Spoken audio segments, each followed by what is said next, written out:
Okay, let's unpack this. Today we are strapping in for a deep, almost existential dive.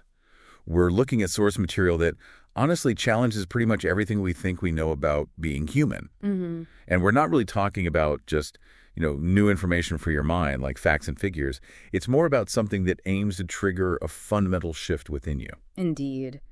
Our core mission today is to really examine what these sources call humanity's inherited dysfunction, the structure, the ego, and its emotional shadow, the pain body. Right. And we're exploring the mechanics, how our sense of self, our identity actually generates suffering.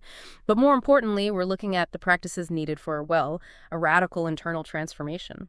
And the core argument here, it's pretty heavy. It's that this internal shift, moving towards what they call an awakened state, isn't just some nice philosophical idea. Mm-hmm. It's presented as urgent for our collective survival. That's the weight of it right from the start.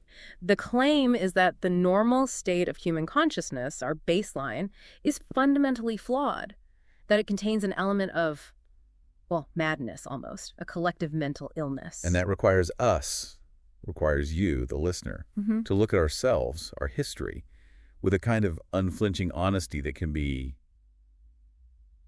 uncomfortable. Definitely. But this diagnosis, this realization of inherent suffering, it isn't new. It's actually the bedrock of ancient wisdom. It's like the first core truth uniting all these different spiritual traditions across millennia.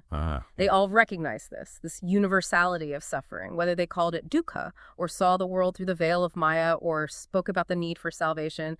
It's the same starting point. And the sources draw these parallels so clearly, like you take Hinduism. The whole concept of the world as we usually perceive it, that's often called Maya, the grand illusion. Right. It's not saying the physical world isn't, real in some sense. But our perception of it is the illusion. Yeah. Filtered through our minds. Exactly. Filtered and interpreted by that mental structure. There's this great quote from the sage Ramana Maharshi. He just puts it bluntly.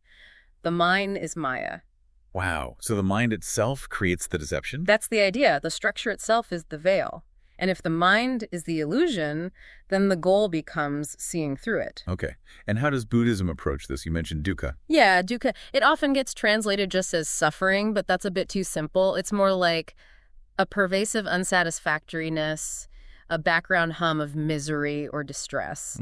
The Buddha observed that this isn't just random bad luck hitting people. Dukkha is like a characteristic of the default human operating system. It's kind of built in, regardless of your external circumstances. So rich or poor, successful or not, that baseline unsatisfactoriness is still there. Pretty much, yeah. Until there's an inner shift. Even Western theology, surprisingly perhaps, has a version of this diagnosis, the concept of original sin. Which most people think of as like moral blame, right? Adam and Eve, that sort of thing. Yeah. Right, but that's often a misunderstanding of the original meaning. If you translate the ancient Greek to sin, hamartia, it literally means to miss the mark. Like an archer missing the target. Exactly like that. It's a description of living unskillfully, kind of blindly, unconsciously, and because of that, you generate unnecessary suffering for yourself and inevitably for others too. So it's less about being inherently bad and more about being fundamentally misaligned, dysfunctional. That's a much better way to put it, misaligned. So you have these ancient paths, totally separate cultures, different times, all landing on the same first big conclusion. Something is fundamentally skewed in the standard human blueprint. And the evidence for this dysfunction isn't subtle, according to the sources. It's written large, often violently, across human history. This is where it gets quite sobering, yeah. The sources point specifically to the 20th century. Just think about it. By the end of that century, over 100 million people had died violent deaths, killed by other humans. 100 million. It's almost impossible to grasp that number. It really is. And crucially, this wasn't just, primitive tribal warfare. What makes that era so terrifying and so relevant now is how human intelligence was harnessed. You mean the technology? Exactly. By World War I, incredibly intelligent minds had developed machine guns, efficient bombs, poison gas, advanced logistics, communications. All designed for killing more effectively. Precisely. The sources use this stark phrase, intelligence in the service of madness. The very genius of the human mind was put to work maximizing self-destruction. Okay, but I have to push on that slightly. Does that mean humans are getting progressively worse? Or is it that the underlying dysfunction, the madness, has always been there, but now we just have much, much better tools to express it? Like ancient tribes might have been just as mad, but they could only kill a few people with spears.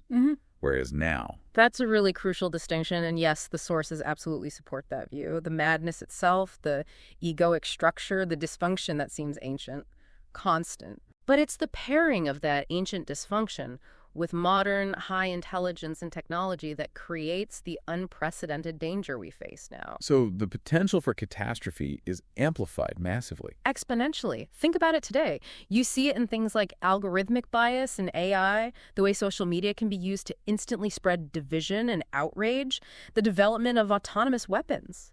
It's 21st century intelligence in the service of madness, using genius not for human flourishing, but often for control, division, or efficient emotional manipulation. That makes a scary amount of sense. The internal blueprint hasn't fundamentally changed, but our power to project that dysfunction outward has exploded. And that, right there, is why ideologies that try to fix everything just by changing the external reality, you mentioned communism, maybe the French Revolution ideals, why they often failed so spectacularly, often violently. Because they didn't address the internal issue. Exactly. The sources are really clear on this. Any attempt to, say, create a new Earth or solve all society's problems purely through political or economic restructuring, it's basically doomed if it doesn't account for that intrinsic blueprint for dysfunction, the ego, that every single person involved is carrying within them. You can't build a perfect house with faulty bricks, essentially. You got it. The internal structure will always eventually override or corrupt the external ideals. Okay, but amidst this pretty bleak diagnosis, there's hope.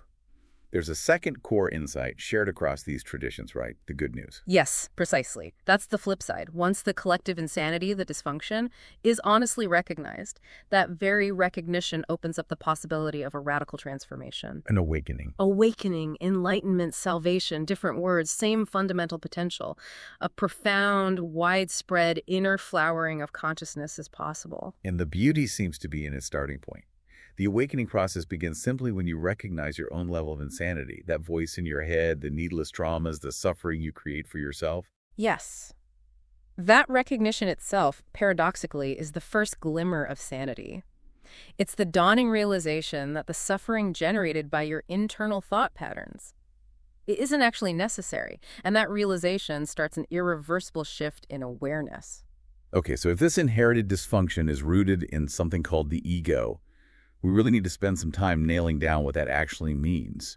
The sources call it the primordial error, an illusory sense of identity. It's kind of mind-bending, the idea that the very thing we use to define ourselves, our I, is fundamentally flawed. It is mind-bending. Albert Einstein apparently called this illusory self an optical illusion of consciousness, which is quite a statement. So what is it, fundamentally? The simplest definition the sources give is this. The ego is identification with thought.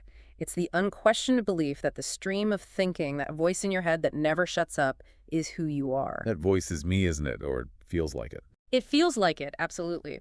But the sources argue that's the core illusion. This identification creates an intellectual structure, a self built entirely out of concepts, judgments, memories, stories. And the word I, used constantly, unconsciously, that word embodies the greatest error, the deepest misperception of identity in its common usage. Wow. Okay. And part of the difficulty here, it seems, is the tool we're using right now to discuss it. Language itself. Yes, language plays a huge role. Words, according to the sources, cast an almost hypnotic spell. We attach a word tree, bird, economy, anxiety, even me, and we think we know it. We stop seeing the underlying reality, the mystery. Because we have a label for it. Exactly. The label covers up the mystery. Language reduces this vast, living, ultimately unknowable reality into neat little boxes the finite mind can grasp. But every form, a stone, a person, a star, is ultimately mysterious, unknowable in its deepest essence. The ego hates the unknowable, so it slaps on a label, creating this illusion of knowledge and control. And it obscures the deeper reality, the being that underlies the label. Okay, I see how that works conceptually. How does this identification with thought play out in, everyday life? The sources talk about the consumer trap. Ah, yes, the consumer trap. This flows directly from identification with thought and form. Advertising, when you look at it this way, is brilliant. It doesn't just sell you a product. It sells an identity, an enhancement. Exactly. It's self-enhancement. It works by convincing you, often subtly, that buying this thing, this car, this phone, these clothes, will add something to who you are. It'll improve your sense of self-worth or change how others see you. Especially things like designer labels, right? That seems like a really obvious example. Perfect example. Designer labels are essentially collective thought forms.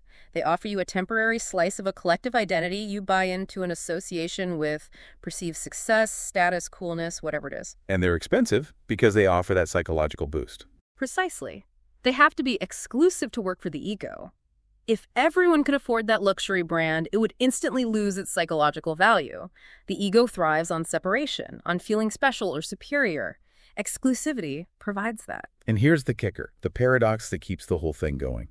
Finding yourself through things. Yeah. It doesn't actually work, does it? It absolutely doesn't. The satisfaction the ego gets from a new possession is always shallow and short-lived. That new gadget feels great for a week, maybe two. Then the buzz wears off. The buzz wears off, and the mental structure, the ego, starts demanding the next thing. It needs that hit again. This forces the continuous cycle of wanting, buying, consuming, temporary satisfaction, then wanting again. It's the engine of consumer society. If people actually found lasting fulfillment in consumer goods, the economy would probably grind to a halt. It would collapse overnight. And this same emptiness, this illusion, applies just as much to the concept of ownership, whether it's a tiny trinket or, a giant skyscraper. How so? Ownership feels pretty real. I have a deed, I pay taxes. But the sources stress that ownership is ultimately just a concept, a mental story, a thought form agreed upon by society, often represented by pieces of paper. The thought I and the thought my house or my company merge into one conceptual identity in the mind. And the ego derives its sense of self from that merged idea. Exactly. It strengthens the illusory I by identifying with the external form. But if you strip away the legal documents, the mental labels, that concept of ownership has absolutely nothing to do with your essential being, with who you are beyond thought. And people realize this. When? Often, tragically, only on their deathbed. That's when everything external possessions, roles, reputation, labels starts to fall away. And for some, that's when they glimpse the pure awareness, the being that was there all along, just obscured by the mind's constant need to identify with temporary things. That's a powerful, sobering thought. And it explains why many spiritual paths advocated, renouncing worldly possessions. It does. But that leads directly to a crucial warning in the material steward trap. The spiritual trap. The spiritual trap. Okay, what's that? If I stop caring about stuff and start meditating, doesn't that automatically free me? Not necessarily. The ego is incredibly cunning. It's a survivor. If you take away its identification with material things, it doesn't just disappear. It will often just find something else to identify with. Like what? Like a new mental image of yourself. I am more spiritual than others because I have renounced possessions. I am superior because I understand these deep truths. Anti-consumerism, or even a simple ascetic lifestyle, can easily become just another rigid thought form. So you start judging people who do have nice things or who aren't on the path. Precisely. You create a sense of spiritual elitism, spiritual superiority. The content of the identification changes from I am my expensive car to I am my spiritual knowledge. But the underlying structure of the ego, the need to compare, judge, and feel separate and superior, remains exactly the same. So it's not the things themselves that are the problem. It's the identification with them, or even identification with the lack of them. That's the core point. Identification is the issue. And this extends beyond things. The ego loves to identify with our physical bodies and the roles we play in life. Okay, the body seems obvious. Identifying I with your physical form, your looks, gender, strength, health. That inevitably creates suffering. Why? Because the body, like every other form in the universe, is impermanent.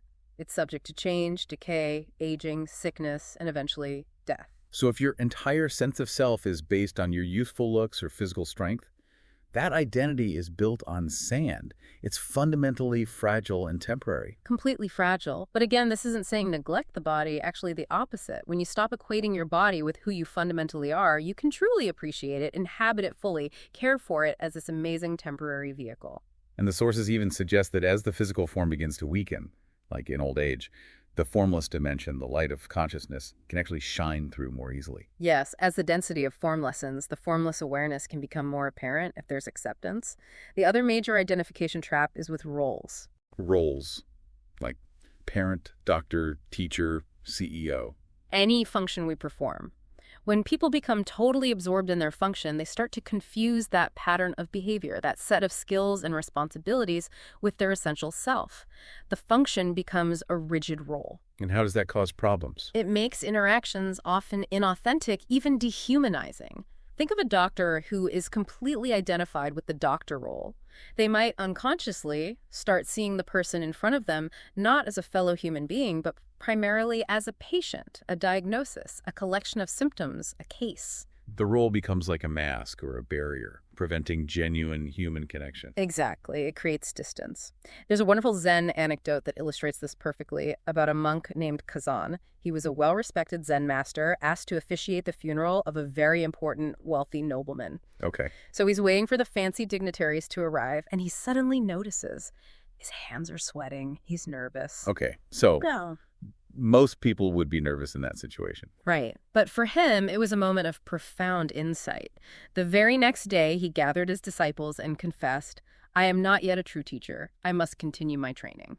Just because his palms were sweaty. Mm. Why was that such a big deal? Because that physical reaction, the nervousness, the sweat, revealed an unconscious distinction he was making. It showed he wasn't treating the nobleman the same as, say, the poor beggar whose funeral he might have officiated the week before, with complete equanimity. He lacked sameness of bearing, as the source puts it. Exactly that. He realized his ego was still caught up in the social role, the status of the deceased person. He wasn't looking through the role to the underlying shared, formless being that is the same in everyone. He was still identified with the human trauma of hierarchy and importance. Yes. And that proved to him that his own teaching, his own understanding, wasn't yet fully embodied. He had to go back deep in his practice until he could drop all roles, all sense of hierarchy, and simply be present, the same presence, for everyone. Utterly authentic, nobody special. That recognition, that dropping of roles, is where true freedom and connection lie. Okay, the moment we start talking about identifying with roles, status, and the inevitable judgments that come with that, the emotional side really comes into focus, which seems like a perfect transition to the next big concept, the pain body. Yes, the pain body. It's defined in the sources as basically an energy field, an accumulation of old, painful, unresolved emotions that aren't just memories, but are actually stored almost physically within the cells of the body. Stored emotional baggage, Yeah. like accumulated ballast. That's a good way to think of it. And it's layered. It includes your individual pain stuff gathered during childhood, maybe trauma, neglect, injustice, plus all the emotional pain we collect as adults, often generated moment to moment by that judging voice in the head, the ego. So my personal history of hurt.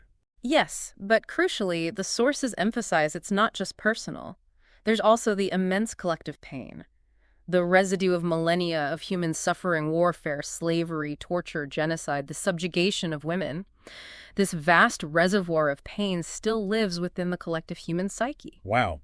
So it's potentially passed down, like in our DNA. The sources suggest it's very likely encoded in our DNA, yes, meaning that when your individual pain body gets activated and flares up, you might actually be feeling and acting out not just your own stuff, but an ancient ancestral burden, too. Your struggle becomes part of a much larger, shared human wound. It has a heavy thought. How does it actually operate? You said it's an energy field. What's fascinating and kind of devious is how it works. It often reverses the usual cause and effect of thought and emotion. Normally we think a thought arises and that thought creates an emotion. Right. I think something's sad, I feel sad. Correct. But when the pain body activates, it's often the other way around. The emotion takes control first. This dense, powerful field of negative energy, old anger, grief, fear, hijacks the mind. So the feeling comes first, then the thought. Yes. The energy field compels the mind to start generating thoughts that match its own negative frequency. So suddenly, your head fills with negative, repetitive, blaming, anxious, or victimizing stories. The thoughts become food for the emotion. Which creates more negative emotion, feeding the pain body. Yeah. Like a vicious cycle. Exactly. It's a self-perpetuating cycle. This is what the sources mean by the addiction to unhappiness. There's often a deep-seated unconscious compulsion towards emotional turbulence, drama, and negativity, because that's what the pain body feeds on to survive. It literally consumes unhappiness. It consumes misery, anger, conflict, drama. Any form of negativity will do. Yeah. And this addiction helps explain certain external phenomena, too. Think about the tabloid press, or maybe certain corners of social media. Yeah. Always screaming outrage, scandal, conflict. Exactly. They thrive on it. They actively sell negative emotion because they know pain bodies crave it, generating that negative excitement, that judgment, that conflict. It's like offering candy to the pain body. It gobbles it up to reinforce its existence, often reinforcing its identity as a victim or a righteous judge. Okay, so if it feeds on negativity and reaction, Yeah. the way to deal with it must be the opposite. Yeah. Non-reaction, presence. That's the core practice. To starve the pain body by refusing to unconsciously feed it. The sources say, when intense suffering hits maybe a tragic loss, a major failure, something that strips away your external identity, you're faced with a fundamental choice. Resist or yield? Resist meaning. Resistance is the ego's default. It's an inner no to what is. It manifests as contraction, bitterness, resentment, self-pity, blame, hardening the shell of the ego. And the warning is clear. Any action taken from that state of inner resistance will just create more external resistance. Life seems to fight back. Okay, so yielding isn't giving up then. It's not passive resignation. No, not at all. Yielding is an inner acceptance of what is. It's opening yourself to the suchness, the reality of this moment, however unpleasant. It's non-resistance internally. It's an active alignment with life, not a passive collapse. And what happens when you yield internally? When you accept the isness of the moment without mental complaint, without labeling it bad, a new dimension of consciousness can open up, a sense of space, of peace. And if action is needed, it arises from that spacious, non-resistant place. It becomes aligned with a larger intelligence, and circumstances often start to feel strangely cooperative, supportive. And this state of non-reactive presence, this inner yielding, is also key to dealing with the pain body in other people. Absolutely crucial. It can actually disarm it. There's that powerful anecdote in the source material about the neighbor, Ethel. Remember her? Vaguely.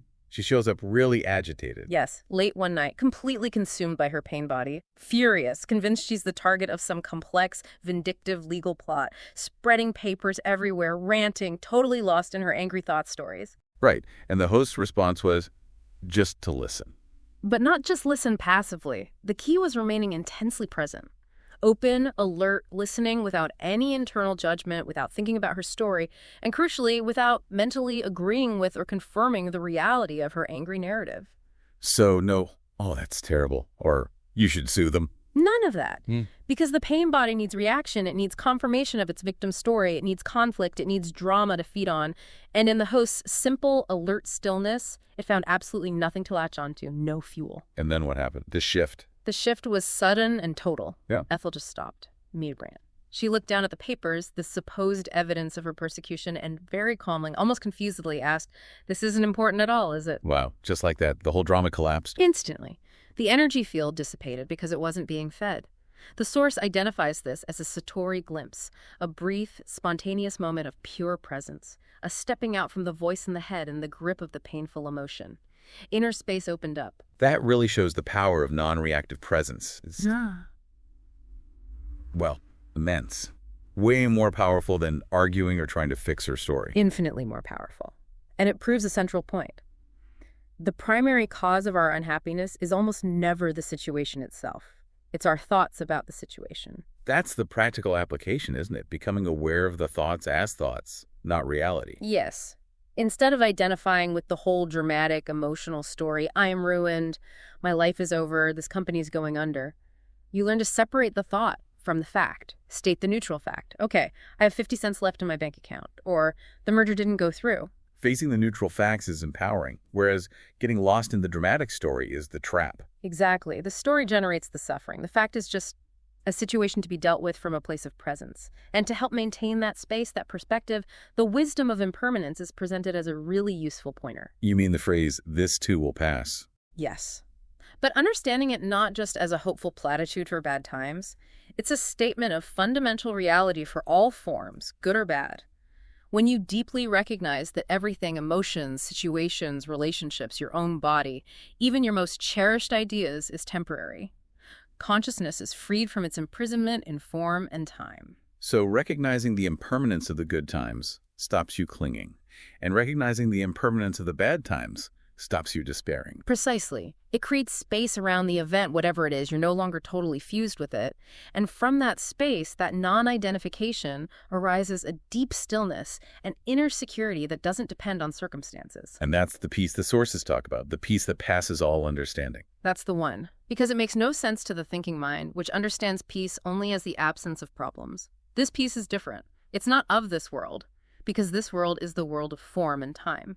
This piece comes from the formless, timeless dimension behind the world. Okay, so shifting from understanding the ego and pain body to how we actually live and act from this deeper awareness. The sources radically redefine purpose. And it starts, surprisingly, with our relationship too. Yeah. Right now, the present moment. Yes, absolutely fundamental. The sources state that the most important relationship in your life isn't with a person or a job or even yourself as a concept. It's your relationship with the now, with whatever form the present moment is taking. And the ego is defined. How in relation to the now? As a fundamentally dysfunctional relationship with the present moment. That's almost its core definition. A dysfunctional relationship with now. How does that work? Well, once we gain some awareness, we realize we have a choice. We can consciously choose our relationship with this moment. Do you want the now to be your friend or your enemy? Friend or enemy. That sounds simplistic, but okay. It sounds simple, but it's profound. If you make the conscious choice to welcome the now, whatever it looks like, pleasant or unpleasant, accepting its isness without inner argument, life itself starts to feel cooperative. Circumstances tend to align. That one inner decision can shift your entire reality. Whereas the ego actively prevents that alignment. It treats the now negatively. Exactly. The ego has three main ways, often subconscious, of relating dysfunctionally to the present moment. We need to become really vigilant, watching for these patterns in ourselves. Okay, what's the first pattern? First, the ego treats the now as merely a means to an end. This moment isn't important in itself. Its only value is as a stepping stone to some future moment that the ego deems more important. Getting the promotion, finishing the project, reaching the weekend, finding the right partner. Ah, I recognize that one. Yeah. Always rushing to get somewhere else, never fully here. That's it, exactly. It creates this constant inner pressure, this feeling of not yet, this inability to simply be present with what is. Okay, what's the second way? Second, the ego treats the now as an obstacle, something annoying that's in the way, something to be overcome, gotten through, or hurried past before the real life, the desired future, can begin. Like being stuck in traffic or having to do a chore you dislike. That feeling of impatience and irritation. Perfect examples. Impatience, frustration, resentment. Those are clear signs you've made the present moment into an obstacle, an enemy even. Which leads to the third way, treating the now as an enemy. Yes. Third, and perhaps most destructive, is treating the now as an outright enemy. This happens whenever you complain. Complaining internally or externally about what is. Arguing with reality. Filling your mind with blame, resentment, shoulds, and shouldn'ts. Complaining is always non-acceptance of the now. Always. It's inner resistance to what is. And the sources say if you make life which is always now your enemy by constantly arguing with what is already the case, then external reality, people, circumstances, they tend to reflect that hostility right back at you. So the crucial question to keep asking ourselves is, what's my relationship with this present moment right now?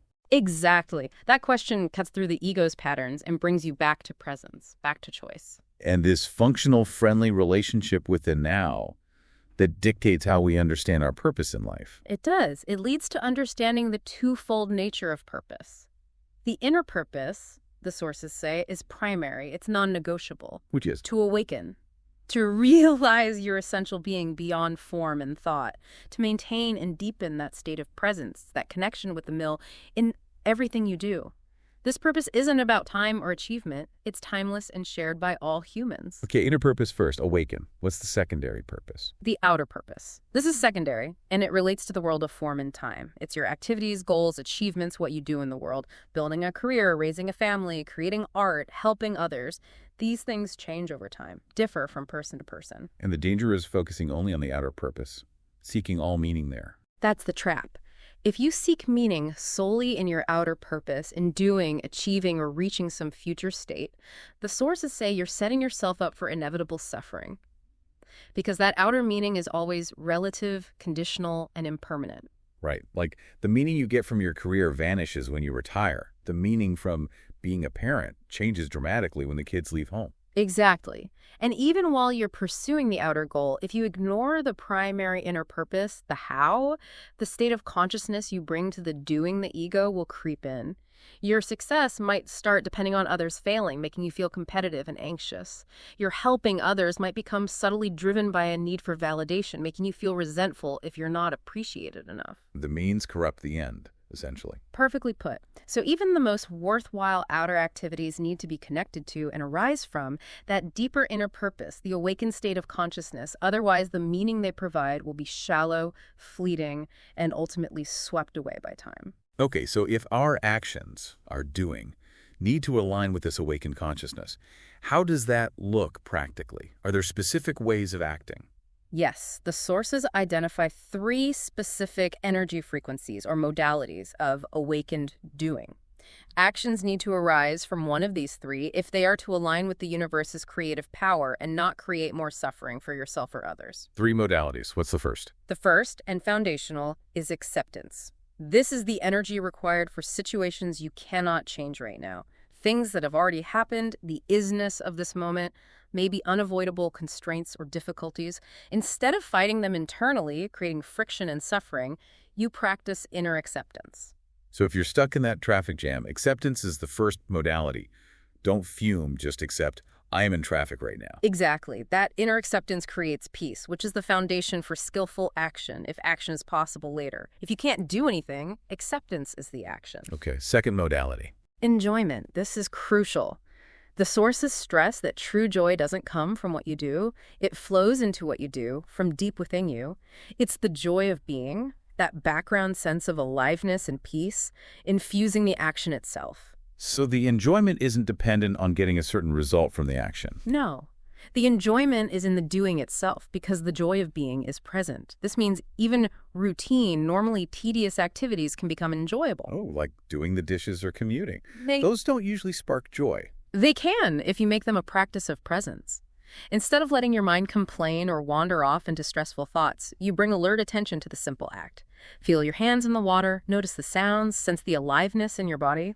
You find the background joy of being while doing the dishes. The energy flows into the task. Transforming the mundane into meditation, kind of. Exactly, finding the sacred in the ordinary. Okay, the third modality, enthusiasm. This is acceptance and enjoyment plus an added element, a vision or a goal you're working towards. Enthusiasm is deep enjoyment coupled with the dynamic energy directed towards creating or achieving something in the outer world. So it has drive, it has direction, unlike simple enjoyment. Yes, there's a focus on a future outcome, but here's the key difference from egoic desire. With enthusiasm, your happiness, your sense of being, is not dependent on achieving the goal. The primary purpose, remaining present, connected to being, is still foundational. You pursue the goal with joy and energy, but the process itself is fulfilling.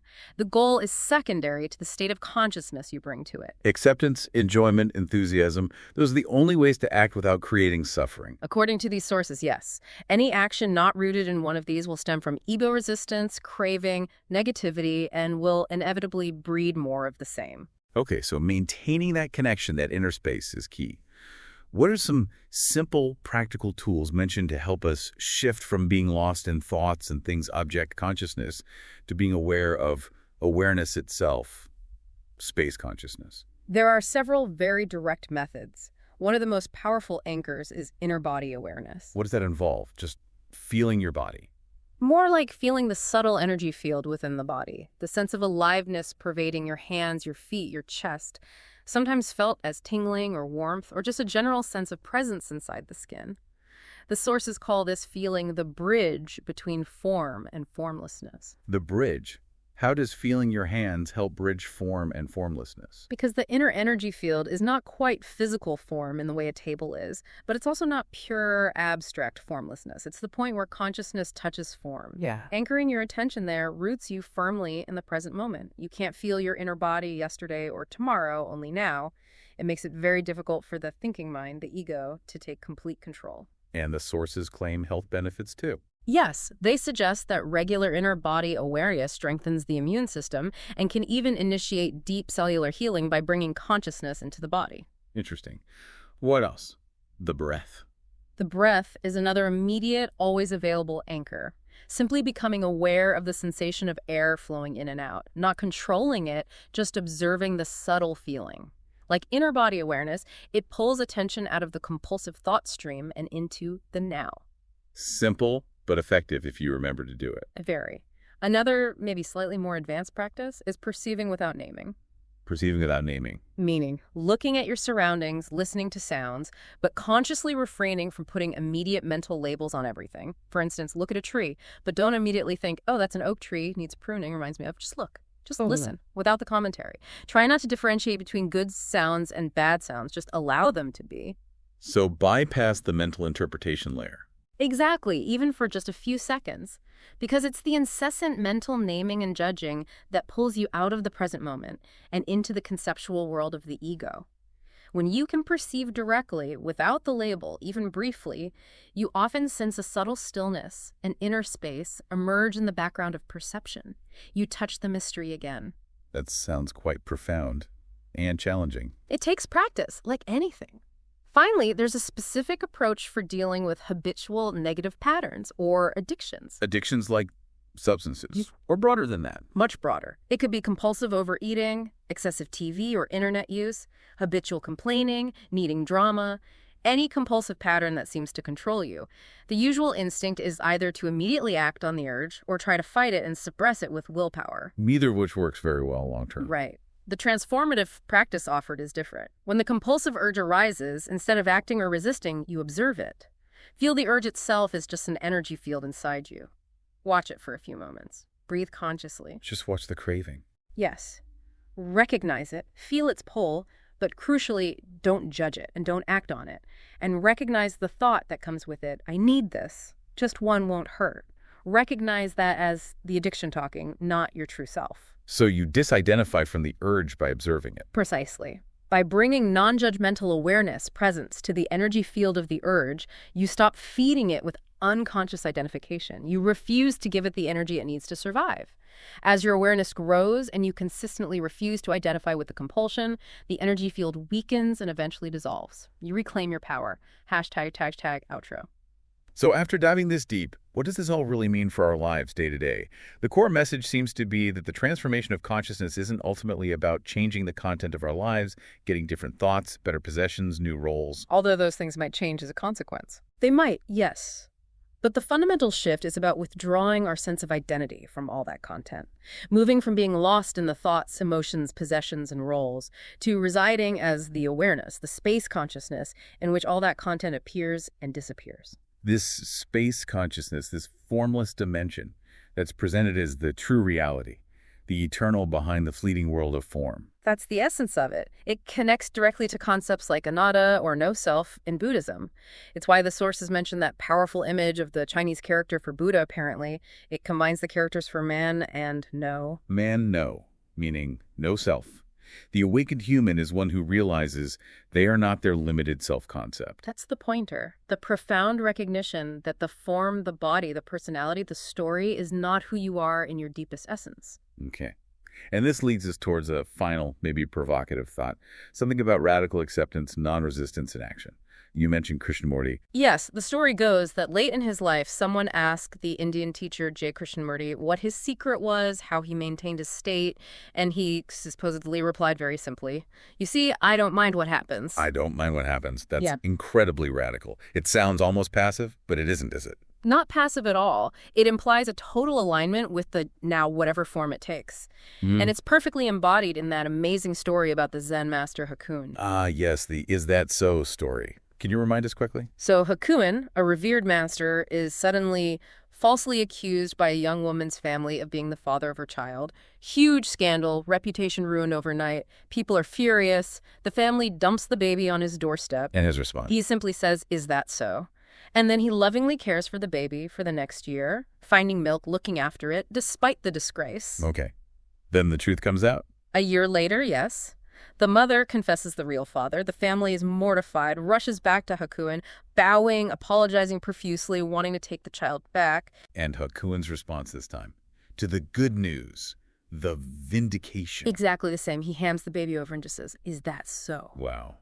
He responds to devastating news and wonderful news in the exact same way. No reaction, no drama. Zero identification. By allowing the form of the moment, the accusation, the baby, the apology, the vindication to simply be as it is, without adding a mental story of this is terrible or this is wonderful, he refuses to personalize it. He gives his ego absolutely no material to become a victim or a hero. He's so completely at one with what is, that what is has no power to disturb his inner peace. That's the freedom the sources point towards. So maybe we can leave you, the listener, with that simple inquiry to experiment with. The next time life throws you a curveball, big or small, good or bad, just pause. Before the mind rushes in to label it and react, try asking inwardly with genuine curiosity, is that so? What happens if you refuse to judge what is?